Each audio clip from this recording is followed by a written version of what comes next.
오늘은요 사도행전 27장 9절에서 26절 말씀을 가지고 폭풍 속에서 살아남는 법이라는 말씀 제목으로 하나님의 말씀을 선포하려고 합니다.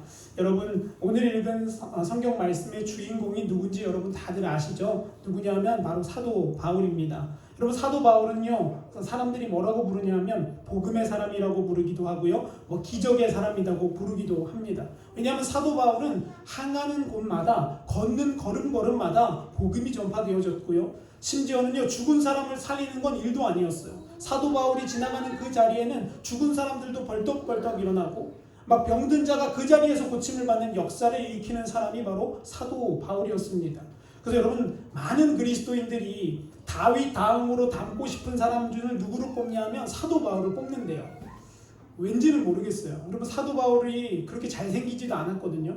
성경학자적으로 보면 사도 바울은 키가 158cm였대요. 그리고 머리는 다 벗겨진 대머리였답니다.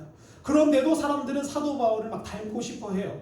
제가 곰곰이 생각을 해보니까요 사도 바울의 그 모습을 닮고 싶은 게 아니라 그 사람의 능력이 닮고 싶은 거예요. 그냥 막 병 고치고 싶고요 막 기적을 행하고 싶은 거를 담고 싶은 건데 여러분 사실 사도 바울은 우리가 보는 것처럼 그렇게 성경에서 나오는 그런 모습처럼 그렇게 겉모양이 막 훤칠하거나 막 겉으로 보기에 멋있는 사람이 아니었습니다. 성경학자들은 때로는 그가 간질을 앓았다고 얘기하는 사람도 있고요 눈이 안 보였다 안질병이 있었다고 얘기하는 사람들도 있습니다. 핵심은 뭐냐면 우리가 보는 것처럼 그렇게 멋있는 사람이 아니었다라는 거예요. 그런데 여러분 하나님이 그를 붙드시니까요 그가 이방인의 복음의 도구로 쓰임받아지는 역사를 경험하게 되었던 거예요. 저와 여러분이 이 가수교회에 있는 저와 여러분들이 우리 교회의 크기만 보는 것이 아니라 우리 한 사람 한 사람이 이렇게 주님 앞에 붙들림 받아서 쓰임받기를 소망합니다. 그래서 여러분을 통하여 믿지 않는 자가 생명을 얻게 되기를 바라고요 여러분을 통하여 무너졌던 가정이 회복되는 역사가 있기를 간절히 축원합니다. 소망을 가져야 돼요. 그래야 그 일이 이루어지기 때문에요. 근데 여러분 아무쪼록 이렇게 복음의 사람, 기적의 사람 막 사도 바울을 그렇게 부르는데 사도 바울이 늘 그렇게 좋지만은 않았습니다. 사도 바울과 뗄래야 뗄 수 없는 한 가지의 특징이 또 있는데 그게 뭐냐면 두 글자로 고난이에요. 고난. 또 다른 표현으로 말하면 역경이라고도 합니다. 여러분 사도 바울은요 빛의 사람이기도 했지만 그의 삶을 잘 돌아보면 그의 삶은 빛이 아니라 온통 어둠밖에 없어요. 여러분 곤장 아시죠? 이렇게 엉덩이 이렇게 막 때리는 거예요. 그 곤장을요 사도 바울은 수도 없이 맞았어요. 심지어는요 예수 복음 전하다가 그 마을에서 그 성에서 쫓겨나서 쓰레기 더미에 푹 처박혀서 죽을 똥살똥하는 그런 일들도 많이 겪었습니다. 사도 바울이 그렇게 쉬운 삶을 산 것만은 아니라는 거죠. 그의 삶에는요 항상 고난이 쫓아왔어요. 그러니까 여러분 믿는다고 하는데 우리가 고난받는 거 두려워하지 말고요 그것 때문에 실망하지 마세요. 왜냐하면 고난은요 믿는 자에게 반드시 쫓아오는 흔적이자 하나님의 능력이라고 성경 분명히 우리에게 말하기 때문에 그래요. 여러분 보세요. 하나님이 뭐라고 말씀하시냐 오늘 본문에서 이렇게 말씀하세요. 그 전의 내용에 사도 바울에게 하나님이 나타나셔서 바울아 네가 로마에까지 갈 거다. 너 로마에 가서 복음을 전해야 한다라고 말씀하세요. 여러분 그러면 우리 생각 같으면 좀 로마까지 좀 그냥 가뿐하게 좀 그냥 아무 일 없이 그냥 좀 가면 좀 안 됩니까? 전 늘 그렇게 하나님의 말씀을 볼 때 그런 생각이 들어요. 하나님 이왕 복음 전하려면 좀 건강한 몸으로 좀 돈도 좀 두둑히 챙겨주셔서 좀 잘 보내주시면 얼마나 좋겠습니까? 근데 여러분 오늘 보니까요 사도 바울은 지금 배를 타고 있는데 뭐로 탔냐? 죄수로 탔어요. 배 승객으로 탄 게 아니라 끌려와서 죄수로 지금 배를 타고 그 항해를 하고 있는 겁니다. 근데 여러분 죄수의 말을 사람들이 듣습니까? 안 듣죠. 사도 바울이 9절에서 뭐라고 말하냐? 그 금식하고 이제 그렇게 다 하나님 앞에 응답을 받아서 이제 배 띄우면 안 된다고 막 말해요. 아니 우리 이 배 띄우면 안 됩니다. 근데 여러분 우리나라도 그렇고 모든 나라들이 그렇지만 죄수의 말은 한 귀로 듣고 다 한 귀로 흘려버리는 것 같아요. 그래서 이 백부장도 미치광이가 하는 소리다 싶어서 배를 띄웁니다. 그런데 그 배를 띄우고 가는 도중에 성경은요 광풍이라고 말하는 유라굴로라는 폭풍을 만난다고 말합니다. 여러분 이 유라굴로라는 것은요 저기 그레데라는 섬 옆으로 부는 산맥에서 내려오는 북동풍을 말해요. 그 북동풍이 불어 내려오면 그 북동풍과 난기류가 만나서 거기에 폭풍이 일어나는 거예요. 지금 우리가 장마를 겪고 있는 것과 비슷한 거예요. 여러분 지금 우리나라에서 비가 계속 오르락 내리락 하면서 비를 뿌리는 이유가 뭐냐면 시베리아에서 내려오는 찬 바람이 밑에서 올라오는 따뜻한 바람을 만나서 충돌해서 거기서 이제 폭풍이 일어나기 때문에 그런 거거든요. 지금 우리가 제가 이 장마 기간 동안에 이 본문을 잡으면서 야 지금 딱 이 바울이 지금 처한 상황이 우리 상황이구나 라는 생각이 들어요. 지금 바울이 바다 한가운데에서 폭풍우를 만나는 거예요. 성경은 뭐라고 말하냐면요 27장 20절에서 이렇게 말해요. 여러 날 동안 해도 안 보였고요 별도 안 보였대요. 풍랑이 그대로 계속 지속됐다고 말합니다. 그래서 사람들이 뭐라고 표현하냐면 우리는 이제 죽었다라는 거예요. 구원받을 수 없다라고 사람들이 입으로 다 죄를 그렇게 말한다라는 거예요. 여러분 성경학자들의 말을 따르면 14일이라고 말합니다. 14일 동안 번개가 치고 천둥이 치고 비가 내리는 일이 땅에서 겪어도 어려운데 바다 한가운데에서 겪고 있는 겁니다. 여러분 얼마나 어렵겠습니까? 오죽하면요 자기 먹을 거 다 던지고요 심지어 뭐까지 던져요? 자기들이 쌓았던 모든 짐까지 바다에 다 던져서 이제는 모든 걸 다 포기해버리는 그런 고난과 역경 속에 지금 바울이 처해 있다는 겁니다. 근데 바울은요 실망하거나 낭망하거나 좌절하지 않습니다. 오히려 바울은 그 고난과 그 풍랑을 통해서 믿음으로 다시 한번 일어서고요 하나님이 말씀하신 그 예언의 약속을 이루어내는 그 자리까지 나아갔다라는 거예요. 여러분 그래서 저는 오늘 여러분과 제가 이 유라굴로라는 이 폭풍 가운데 우리도 그런 인생의 폭풍 만나고 있지 않습니까? 저는 그렇게 생각합니다. 지금 대한민국이 있는 이 자리에 지금 대한민국도 그 유라굴로 영적인 유라굴로를 만나고 있다고 저는 보는 거예요. 여러분 그 유라굴로 가운데 우리 바울과 같아지기를 간절히 소망합니다. 다른 사람은 뭐라고 말해요? 구원이 없다, 희망이 없다, 망했다, 끝났다라고 말하지만 여러분 믿는 이들은 뭐라고 얘기해요? 하나님이 계시다. 우리에게는 믿음이 있다. 우리의 주님이 우리와 함께 하신다라는 믿음으로 우리는 매일매일 승리해야 된다라는 겁니다. 그러면 우리 어떻게 승리할 수 있을까요? 그걸 두 가지로 오늘 먼저 나누려고 합니다. 첫째는요, 우리 고난을 만났을 때 우리가 이길 수 있는 방법은 첫째는 하나님의 말씀을 들어야 한다는 거예요. 오늘 읽은 말씀 23절과 24절 이렇게 고백합니다. 내가 속한 바 곧 내가 섬기는 하나님의 사자가 어젯밤에 내 곁에 서서 말하되 바울아 두려워하지 말라. 네가 가이사 앞에 서야 하겠고 또 하나님께서 너와 함께 항해하는 자를 다 내게 주셨다 하였느니 라고 말해요. 여러분 바울이 이 풍랑 가운데에서 아마 기도한 것 같아요. 밤에 바울이 기도하는 도중에 누가 나타나요? 하나님의 사자가 나타나서 바울에게 이야기합니다. 뭐라고 이야기하냐? 그 내용은 아주 간단합니다. 너 죽지 않아. 너와 함께한 그 영혼들 다 너에게 붙인 거야. 복음으로 그 영혼들을 변화시킬 기회가 바로 이때다라고 말씀하고 이렇게 말합니다. 걱정하지 마. 너 로마까지 가게 될 거야. 여러분 이거 바꿔 말하면 뭐예요? 살아날 거라는 거예요? 죽을 거라는 거예요? 살아날 거라는 거죠. 사랑하는 성도 여러분, 바울이 그 혼란과 혼미와 그 어려움 가운데에서도 어떠니까 살아나요? 하나님의 말씀을 들으니까. 하나님의 음성이 그에게 들려와서 그에게 다시 한번 용기를 북돋아 주니까. 다른 사람들은 다 죽었다, 다 망했다, 다 끝났다라고 말했던 그때에 바울은 뭐라고 말합니까? 우리에게 이렇게 고백합니다. 여러분 두려워하지 마십시오. 내가 섬기는 하나님께서 어젯밤 사자를 통하여 나에게 말씀하셨습니다 라고 간증하는 거예요. 여러분 하나님은요 우리에게 말씀하실 때 통로를 사용하십니다. 오늘 그 통로가 뭐예요? 하나님이 보내신 천사였어요. 여러분 근데 여러분 천사 만나보셨나요? 저 천사 아직 한 번도 못 만나봤거든요. 그러면 저와 여러분 하나님의 음성을 못 듣는 걸까요? 그렇지 않습니다. 하나님은요 영적인 통로, 그 수많은 통로를 통해서 우리에게 말씀하신다라는 거예요. 첫째는요 하나님이 우리에게 가장 정확한 말씀을 주시는 게 뭐냐면 우리가 들고 있는 기록되어진 성경 말씀이에요. 하나님은 이 말씀을 통로 삼아 우리에게 언제나 항상 말씀하신다라는 겁니다. 두 번째는요 우리는 때로 영적인 꿈을 꿀 때도 있고요. 셋째는요 기도할 때 하나님이 우리에게 보여주신 영적인 환상을 볼 때도 있고요. 때로는요 우리의 생각 속에 하나님의 말씀을 집어넣어 주시기도 하고요. 때로는 환경을 통해서, 환경이 돌아가는 모습을 통해서 하나님이 우리에게 깨달음을 주시기도 한다는 거예요. 그리고 여러분 어떤 일도 있냐면요 주변 사람들의 말을 통해서도 나에게 말씀하신다는 거예요. 주변 사람들의 음성을 통해서도 하나님이 하고자 하시는 말씀을 나에게 들려주신다는 거예요. 그러므로 여러분 우리는 늘 영적으로 민감하게 깨어 있어야 합니다. 그래야지만 하나님이 말씀하시는 통로를 통해서 우리가 그 말씀을 들을 수 있게 된다는 거예요. 그러면 고난을 이길 힘이 생기는 거예요. 여러분 돈으로 명예로 해결됩니까? 아니요. 오늘 보니까요, 돈으로 명예로 해결이 안 돼서 그 챙겨왔던 먹을 거, 입을 거, 돈 다 어디다 던져버려요? 바다에 다 던져버려야 돼요.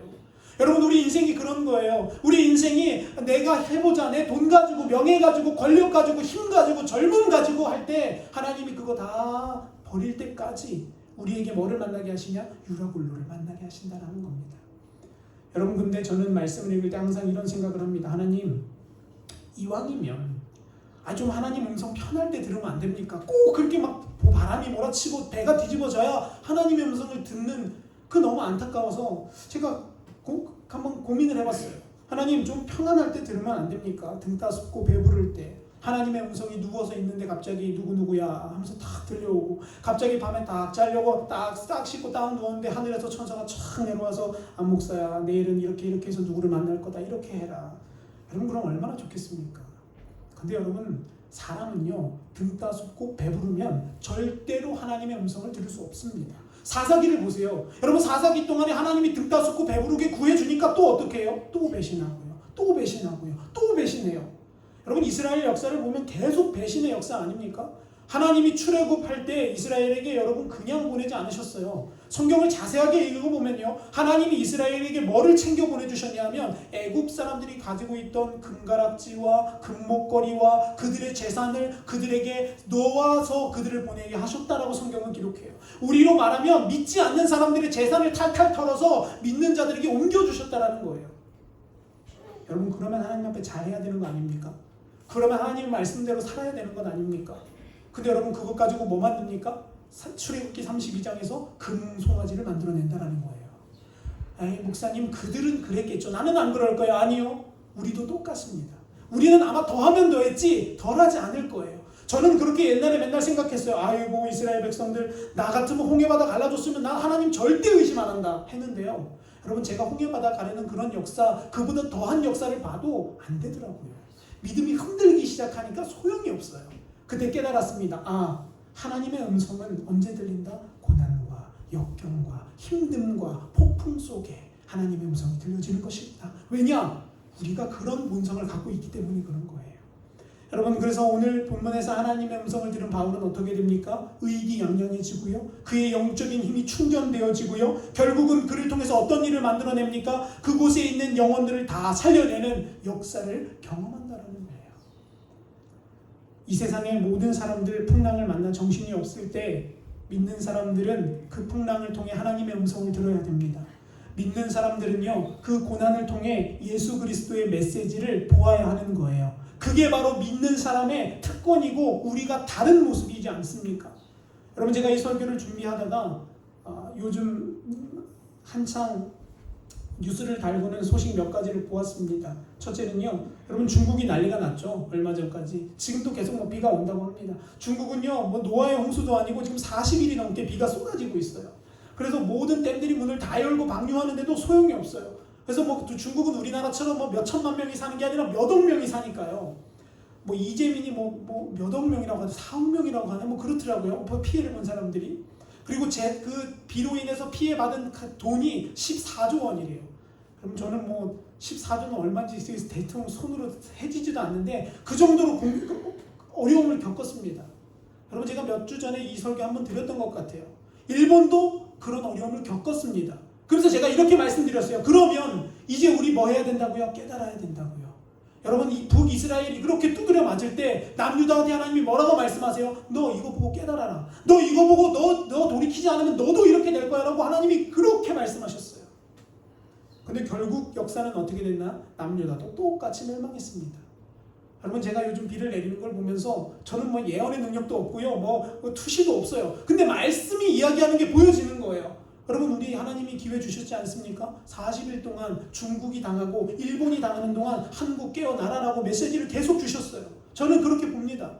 그런데 이 풍랑 속에서 우린 그 메시지를 과연 듣고 있는가라는 거예요. 사랑하는 성도 여러분, 수혜를 보고서 망했네, 아이고 절단 났네, 이럴 것이 아니라 하나님 우리에게 뭐라고 말씀하시는가? 이 일은 하나님의 손에 붙들림 받는 이 상황은 우리에게 무엇을 요구하는가를 보게 되는 역사가 있기를 간절히 축원합니다. 그러면 살아나는 거예요. 저는 그렇게 믿습니다. 수십억 원, 수천억 원의 재산적인 피해가 있다 한들을 하나님의 손 한 가락 하나 움직이시면 그거 회복하는 건 일이겠습니까? 여러분, 전쟁의 초토화 고아의 난민에 살았던 우리 이 대한민국, 하나님이 50년 만에 전 세계에 손가락 안에 드는 나라로 세워주지 않으셨습니까? 저는 그래서 하나님의 역사를 믿는 거예요. 이번 수해를 통해서도 이재민 당하고 수해 당하신 분들은 어렵습니다. 그분들을 위해 저희 기도해야 되고요. 도움의 손길이 있으면 도와주는 게 맞는 거예요. 그런데 그것만 할 것이 아니라 이 일을 통해 우리 깨달아야 된다는 거죠. 저와 여러분이 뉴스를 보다가 깨닫는 역사가 있기를 소망하고요. 여러분, 신문 기사를 읽다가 하나님의 뜻을 발견하게 되기를 소망합니다. 에이, 목사님 성경 읽다가, 아니요, 성경은 당연히 읽어야 되는 거고요. 성경을 읽으면서 세상을 보면 그 세상에서 우리에게 주시는 메시지가 들려지기 시작한다는 겁니다. 여러분, 왜 많은 사람들이 인생의 풍랑을 만나면 흔들립니까? 여러분, 유명한 연예인들, 유명한 기업인들, 유명한 정치인들, 그들이 풍랑을 만나면 어떻게 되죠? 거의 다 흔들리고요. 심지어는 죽음을 택하기도 합니다. 여러분, 현대하면 우리나라에서 손가락 안에 드는 재벌 아닌가요? 근데 여러분, 현대그룹의 창시자였던 정주영 회장의 아들들 2명 자살했습니다. 정몽원이라는 회장 투신 자살했고요. 정몽구라는 사람 음독으로 자살했습니다. 아니, 우리가 보기에는요, 돈 갖고 있고요, 명예 갖고 있고요, 모든 거 다 갖고 있지 않아요. 집도 좋고요. 근데 여러분, 그들이 왜 풍랑을 만나면 이렇게 목숨을 끊는 걸까요? 여러분, 삼성하면 우리나라에서 제일 가는 기업이죠. 삼성의 막내딸 이윤영은요, 미국 가서 유학 중에 자살했습니다. 아니, 아빠가 이건이면 여러분 뭐가 부럽겠습니까? 저는 이거 기사 읽으면서 생각했어요. 아니, 우리 아빠가 이건이라면 아니, 죽을 이유가 뭐냐라는 거예요. 돈 있지, 집 있지, 아빠한테 비행기 사달라고 하면 비행기 못 사주겠습니까? 이건희 회장님 비행기 사줄 거 아니에요. 그런데도 그 흔들림이 오니까요, 그 흔들림을 견디지 못하더라고요. 여러분, 우리나라의 수장이었던 노무현 대통령도 그 흔들림을 견디지 못하고 죽음을 택했고요. 얼마 전에 비보가 하나 날아들었죠. 서울시 시장인 박원순 시장도 흔들림 가운데에 죽음을 택했습니다. 여러분, 왜 그들이 흔들림 가운데 죽음의 길로 가는지 아십니까? 이유는 간단합니다. 영원하지 않은 것에 희망을 걸고 살았기 때문에 그래요. 돈과 명예와 인기와 내 평판, 거기에 희망을 걸고 살다 그게 무너져 버리니까 내 인생이 모두 다 무너져 버리는 겁니다. 그러나 사랑하는 성도 여러분, 사도 바울은 무엇을 붙잡고 삽니까? 하나님의 말씀을 붙잡고 삽니다.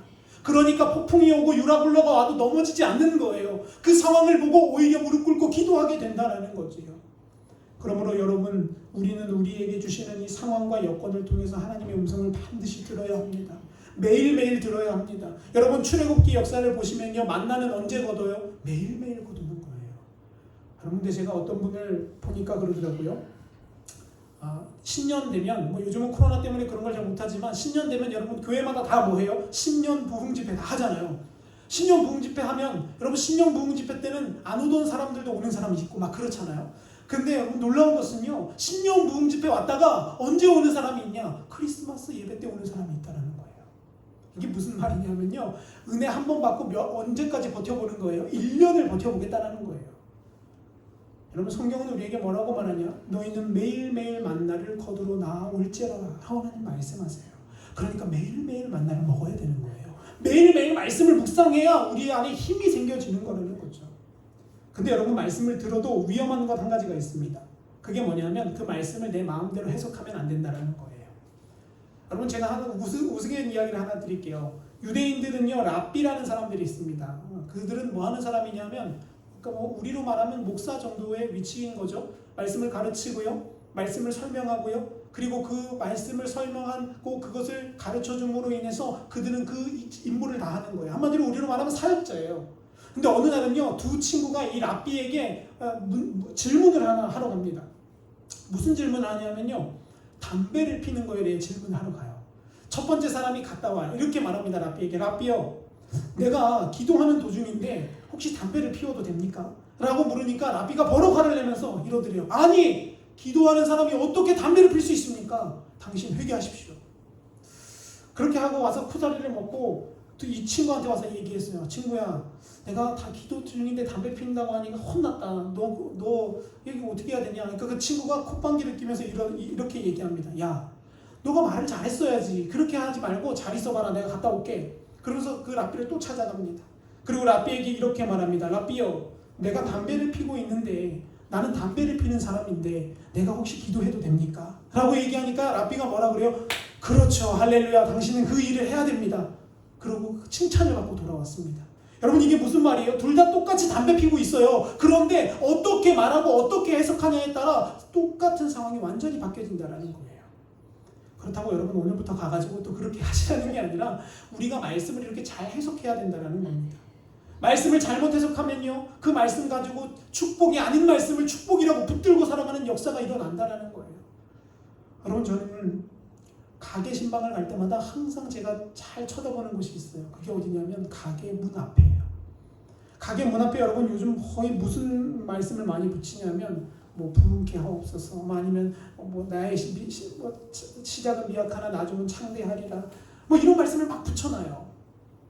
여러분 근데 그것은요 굉장히 잘못된 일이거든요. 왜냐하면 그 말씀은 그렇게 쓰는 게 아니에요. 여기서 제가 설명드렸다시피 부흥을 주옵소서라는 의미는 뭐 하라는 거냐, 빨리 두드려 패서 빨리 얻어 맞은 다음에 다시 회복하게 해달라는 거예요. 그럼 여러분 이거 가게에 붙여야 되는 겁니까? 안 되는 겁니까? 안 되는 거예요 원래는.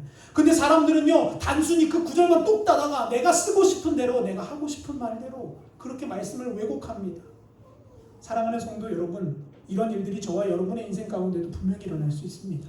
이런 어려움을 겪지 않게 해서 우리는 무엇을 해야 되냐? 하나님의 말씀을 날마다 많이 접하고 날마다 많이 우리 마음에 새겨 넣어야 되는 거예요. 여러분 아플 때는 약을 먹듯이 우리의 고난 가운데에는요 약이 있습니다.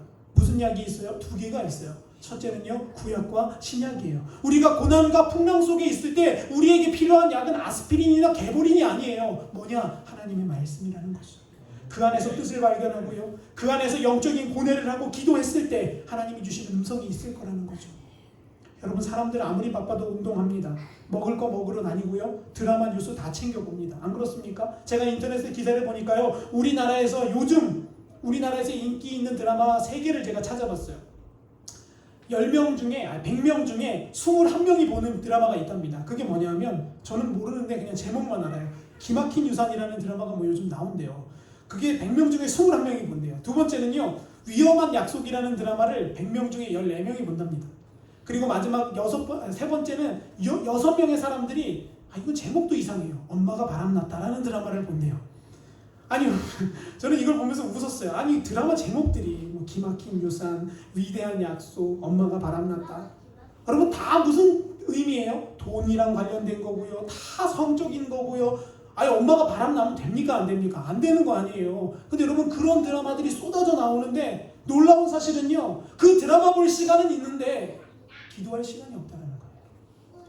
그 드라마 볼 시간은 있는데 말씀 읽을 시간이 없다는 사람이 너무 많다는 거예요. 여러분 오해하지 마세요. 드라마를 보지 말라는 게 아닙니다. 드라마 보셔도 됩니다. 여러분 저도 TV 보고 가끔가다 영화 봐요. 그런데 문제는 뭐냐 하면 내가 할 일을 하고 봐야 된다는 거예요. 말씀 묵상 기도 생활 안 하고 하는 건 그건 죄이고 잘못이죠. 그러나 하나님은 그 고난과 풍랑 속에서 우리가 말씀 읽지 못한다고 변명하는 그 속에서도 하나님은 우리를 향한 희망과 소망을 놓지 않고 계시다는 걸 깨닫게 되시기를 소망합니다. 여러분 욥을 보세요. 욥은 폭풍 중에 하나님의 음성을 듣습니다. 야곱은 언제 하나님의 음성을 들어요? 에서에게 쫓기고 오갈 데가 없을 때 듣는 거예요. 그러니까 여러분에게 오는, 그리고 우리나라가 겪고 있는 이 고난과 환난, 너무 안 좋은 거로만 생각하는 건 그건 성경적인 방법이 아니에요. 그렇다고 막 할렐루야 하고 두 손 들고 반길 것도 아니지만 거기 속에서 하나님이 우리를 향한 메시지를 들어야 하고요, 깨닫게 되어져야 한다는 사실이죠. 사랑하는 성도 여러분, 그 역사가 저와 여러분 안에 있기를 간절히 소망합니다. 두 번째는요, 고난과 풍랑을 만났다면 우리 그 풍랑을 이겨내는 방법 두 번째는 뭐냐면 하나님의 신실하심을 의지하는 거예요. 하나님의 신실하심을 붙잡는 거예요. 여러분 오늘 읽은 말씀 25절을 한번 볼까요? 25절의 말씀을 이렇게 말합니다. 한번 같이 읽어보겠습니다. 시작. 그러므로 여러분이여 안심하라. 나는 내게 말씀하신 그대로 되리라고 하나님을 믿노라. 아멘. 예레미야서에 보면 하나님의 말씀은 불이요 방망이라고 말씀합니다. 무슨 의미냐면요, 하나님의 말씀은요 능력이 있다는 거예요. 불이면 모든 걸 다 태울 수 있잖아요. 방망이면 깨뜨릴 수 있잖아요. 하나님의 말씀은 그런 힘이 있다는 걸 상징합니다. 여러분 그런데 불이요 방망이이신 그 하나님이 가지고 계신 유일한 특징이 있는데 그게 뭐냐면 신실하시다는 거예요. 신실하신 하나님이라는, 그래서 찬양도 있잖아요. 신실하신 우리의 하나님이라면. 여러분, 말씀이 당장 임해도 우리 삶 변하지 않습니다. 당장 우리의 삶에 하나님의 응답이 오는 것도 아닙니다. 그러면 우리는 어떻게 되냐? 흔들리는 거예요. 여러분, 저도 예전에 하나님 앞에 기도 응답 받은 것 흔들릴 때가 있더라고요. 생각이 안 나요. 고난을 당하고 막 힘든 폭풍 속에 들어가면요, 그때 언제 그런 기도 응답 받았냐 생각도 안 날 때가 있습니다. 여러분, 그때 기억해야 되는 게 뭐냐면 하나님은 신실하시다라는 거예요. 신실하시다라는 것의 원어적인 의미는 뭐냐면 하나도 빠짐없이 모든 것을 완벽하게 이루신다라는 거예요. 그러니까 여러분, 하나님이 우리에게 주신 말씀이 있다면 그 말씀은 반드시 이루어지는 겁니다. 그런데 중요한 것은요, 그 말씀이 선포되어졌다고 그날로 그 상황이 바뀌는 건 아니라는 거예요. 여러분, 오늘 읽은 말씀 보니까 하나님이 바울에게 응답하셨지만 바울은 나머지 11일 동안 그 폭풍 속에서 살아야 합니다. 총 14일의 폭풍인데 바울은 3일자에 이 응답을 받았거든요. 근데 나머지 11일 동안도 그 폭풍을 겪어내야 된다는 거예요.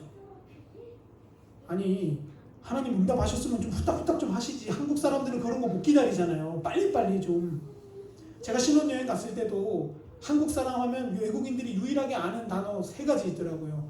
감사합니다. 그리고 또 두 번째가 뭐냐면 빨리빨리. 한국 사람은 무조건 빨리빨리래요. 그래서 음식도 가잖아요. 그러면 외국인들은 천천히 막 커피도 마시고 차도 마시고 이렇게 음식이 나오는데 저희 두 부부가 다 갔는데 저희가 꼴찌로 들어갔는데 저희 음식이 제일 먼저 나와서 제가 물어봤어요.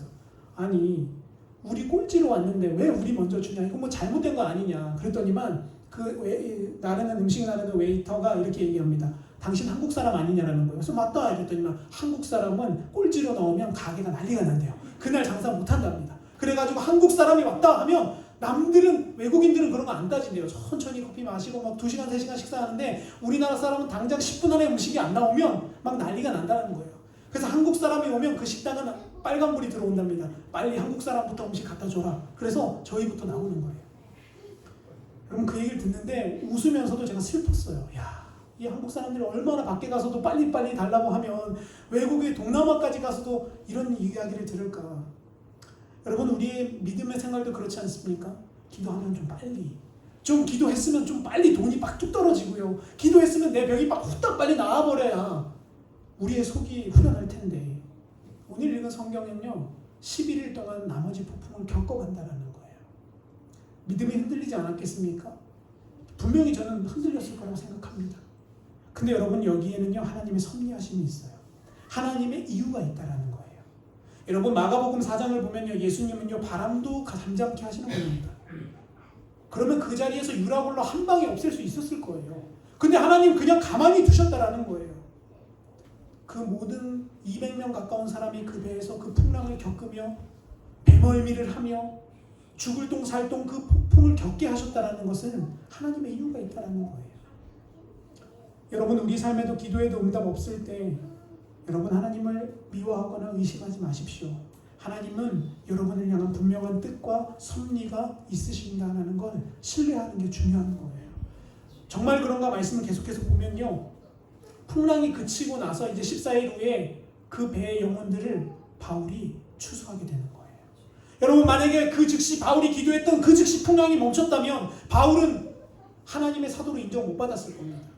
바울은 그 영혼을 살리지도 못했을 겁니다. 그냥 죄수로 로마에 끌려가는 그냥 안타까운 사람일 뿐이었을 거예요. 그런데 하나님 그 13일의 기간을 그냥 그저 두셔서, 그 11일의 기간을 그냥 두셔서 그 기간 동안 하나님의 말씀을 확증해 가기 시작하는 거예요. 바울이 진짜구나, 하나님이 진짜 살아계시구나, 하나님의 말씀이 불과 같구나라는 걸 그 사람들이 그 폭풍 가운데 깨닫게 하셨다라는 거죠. 결국 그래서 그 영혼들 살려내는 겁니다. 사랑하는 성도 여러분, 저도 그렇고요, 여러분도 그렇고요, 고난과 풍랑 분명히 옵니다. 여러분, 이 장막 가운데 모르겠어요. 이 장막 가운데도 분명히 피해 입으실 수도 있을 거예요. 그런데 여러분, 그 안에 하나님의 섭리가 반드시 있다는 걸 여러분 의심하지 않게 되시기를 축원합니다. 그래서 여러분, 불평의 말들 쏟아내는 것 여러분 하지 마시기를 축복해요. 아유, 망했네, 안 되네, 큰일 났네. 아니요. 여러분, 오늘 우리 살았잖아요. 오늘 우리 사는 게 은혜 아닙니까? 그런데 뭘 더 큰일 날 게 뭐 있어요? 그냥 그렇게 하루를 살아가는 것이 하나님이 우리에게 주신 오늘 하루를 승리하는 거예요. 그러다 보면 하나님의 섭리가 보여지는 거예요. 그러다 보면 지나고 나면 우리 손바닥을 치게 되는 거예요. 아, 그때 하나님이 이렇게 하신 이유가 있구나. 그때 하나님 나를 그곳에서 그렇게 해두신 이유가 있구나. 여러분, 제가 중학교 3학년 때 아버지를 잃었습니다. 아버지가 소천하셨어요. 저희 둘째 누님은요, 저를 너무 그래서 안타깝게 봐요. 왜냐하면 막내 동생이 중학교 때 아버지를 잃었다라는 게 저희 누나가 보기에는 굉장히 슬퍼 보이나 봐요. 그래서 저를 굉장히 잘 챙겨줍니다. 여지까지도 제가 30이 넘었는데도 막내처럼 잘 챙겨줘요.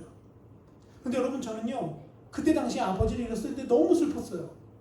근데 제가 20살이 되고 이제 하나님의 길을 가고 하나님이 저에게 주시는 메시지를 들으면서 제가 손바닥 치는 게 한 가지가 있습니다. 그게 뭐였냐면, 아, 그때 반드시 그랬어야만 했구나. 그때 슬픔이 내가 겪었어야 하는 슬픔이었구나 라는 걸 지금에서 제가 깨닫고 있어요. 그래서 여러분, 제가 그 어느 날 기도를 하는데 하나님이 제 옛날에 그 고백을 떠오르게 하시는 거예요. 제가 새벽 지단에서 기도를 하는데 하나님이 예전에 그 아버지를 잃었던 그때의 마음을 주시면서 저에게 이렇게 물으시더라고요. 그때 네가 했던 고백 기억나니? 그래서 제가 생각했어요. 그때 내가 뭐라고 했더라. 제가 여러분, 장례식장에서 맞절을 하는, 제가 상주였기 때문에 맞절을 하다가 이제 마지막 아버지를 입관하고 와서 그 장례식장에 다시 딱 들어와서 제가 하나님 앞에 이렇게 기도했어요.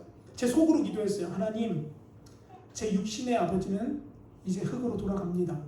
그러나 이제부터 주님이 나의 진정한 아버지임을 제가 믿습니다. 제가 그 고백을 중학교 때 했어요. 지금 봐도 대단한 것 같아요. 어떻게 했나 몰라요. 근데 제가 한 거 아니라고 믿어요. 성령께서 제 안에서 그렇게 하게 하셨으리라고 저는 고백합니다. 근데 그걸 제가 언제 확증받냐? 지금에서 확증받고 있어요. 아, 그때 그 아버지에 대한 그 슬픔과 고뇌를 하나님이 바꾸셔서 하나님을 향한 신뢰로 쌓아주셨고 하나님이 제 길을 인도해 가시는 걸 이제서야 보게 된다는 거예요. 여러분, 수십 년이 흘렀어요. 그 이제서야 그 섭리가 깨달아지는 거예요.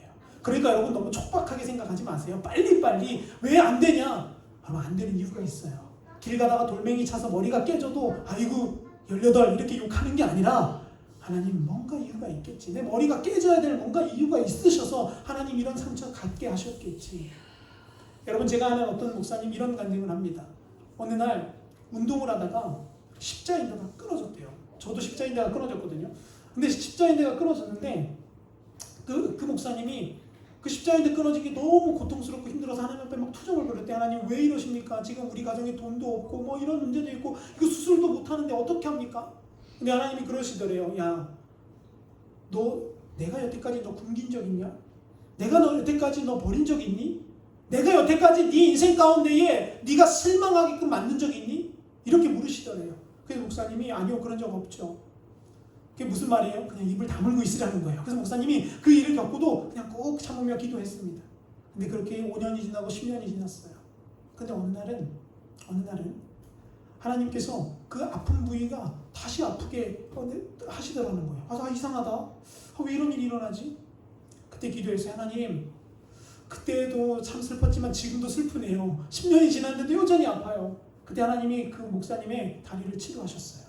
그러면서 하나님 이렇게 말씀하셨어요. 이제부터 내가 너를 치료의 종으로 사용할 거다. 근데 여러분, 놀라운 것은요, 그때부터 기도하면 사람들이 낫기 시작하는 거예요. 성도들 가운데 있는 불치병들이 막 나아지기 시작하는 거예요. 그때 목사님이 손바닥을 치며 하나님, 그때 하나님이 오르셨군요. 그때 제가 그 다리를 다쳤던 그 순간 원망과 불평이었지만 하나님, 지금 10년이 지난 이후에 저를 목회자의 자리에서 이렇게 쓰시기 위해 하나님 저에게 그 아픔 주셨군요. 그러면 그 간증을 하는 걸 제가 들은 적이 있어요. 모르겠어요. 십자인대랑 저랑 똑같아서 그런 마음이 동해서 더 공감이 됐는지 모르겠지만 여러분, 그 말에 저는 100% 동의합니다. 여러분, 시간관념은 하나님의 개념으로 보아야 돼요. 하나님은 천년이 어떻대요? 하루 같으신 분이에요. 여러분, 우리 아무리 오래 살아도 뭐 100살 살겠습니까? 뭐 120살 살겠습니까? 하나님께 저와 여러분의 신실하심을 신뢰하기를 소망합니다. 이제 말씀을 정리합니다. 1967년 이스라엘과 아랍의 전쟁, 6.1 전쟁이라는 전쟁이 있었습니다. 그 전쟁은 6일 만에 끝났습니다. 누가 이겼냐 하면 이스라엘이 이겼어요. 근데 여러분, 이 6.1 전쟁이 벌어졌는데 미국의 한 자취방에서 이상한 일이 벌어집니다. 미국에서 하숙을 하는 이스라엘 학생이 있었고요, 아랍 학생이 있었어요. 근데 이 미국인 주인이 어느 날 집을 나갔는데 둘 다 갑자기 사라진 거예요. 그래서 야, 이 녀석들이 어디를 갔나? 그래서 전쟁이 다 끝나고 알아봤더니만 이스라엘 학생이 다시 돌아와서 물어봤대요. 야, 너 그때 어디 갔었냐? 그랬더니 이스라엘 학생이 이렇게 말하더랍니다. 아줌마, 저 그때 전쟁을 참전하기 위해서 고국으로 돌아갔었어요 라고 얘기하더래요. 그래서 아랍 사람한테도 물었답니다. 그럼 얘도 그랬나 보다. 그래서 아랍한테 야, 넌 왜 갔냐? 그랬더니만 아랍 애가 뭐라 했냐면 이러더래요. 전쟁에 끌려갈까봐 무서워서 도망갔어요 라고 그러더래요. 여러분, 나중에 기회가 되어서 이 유학생이 또 물었습니다. 그러면 당신 왜 전쟁터로 갔습니까? 그러니까 그 학생이 이렇게 이야기합니다. 나중에 나의 자손이 그 전쟁의 역사를 보았을 때 아빠는 그때 어디서 뭐 했어? 라고 물으면 제가 만약에 도망쳤다면 저는 할 말이 없을 겁니다. 그러나 저는 이렇게 이야기하고 주고 싶었습니다. 아빠는 하나님을 사랑했고 나라를 사랑해서 그때 그 전쟁의 자리에 서 있었다 라고 이야기하기를 원해서 그 자리로 갔다라는 거예요. 여러분, 제가 이 예화를 읽는데 제 마음속에 하나님이 이렇게 질문하시는 것 같았어요. 안 목사야, 너 그 환난과 그 고난 가운데 너 어디에 있었니? 너 그 폭풍 가운데 너 어디에 서 있었니? 저와 여러분에게도 아마 이런 음성으로 오늘 주님이 말씀하신다고 생각합니다. 여러분, 우리 주님 앞에 설 때에 주님 우리에게 물으실 거예요. 너 그 환난 가운데에, 너 그 고난과 역경 가운데에, 그 믿음이 흔들릴 만한 그때에 너 어디에 있었니? 여러분, 주님 앞에 이렇게 고백하는 저와 여러분이 됐으면 좋겠습니다. 주님, 제가 그때 주님의 말씀을 듣는 자리에 있었습니다. 주님, 제가 그때 주님의 신실하심을 신뢰하는 그 자리에 서 있었습니다. 저와 여러분이 그렇게 고백하는 믿음의 백성이 다 되시기를 간절히 소망합니다. 여러분, 폭풍 가운데 살아남는 방법은요, 노를 만들어서 휘저어가는 게 아니에요. 오히려 노를 버리고 하나님의 말씀 앞에 거하는 거고요.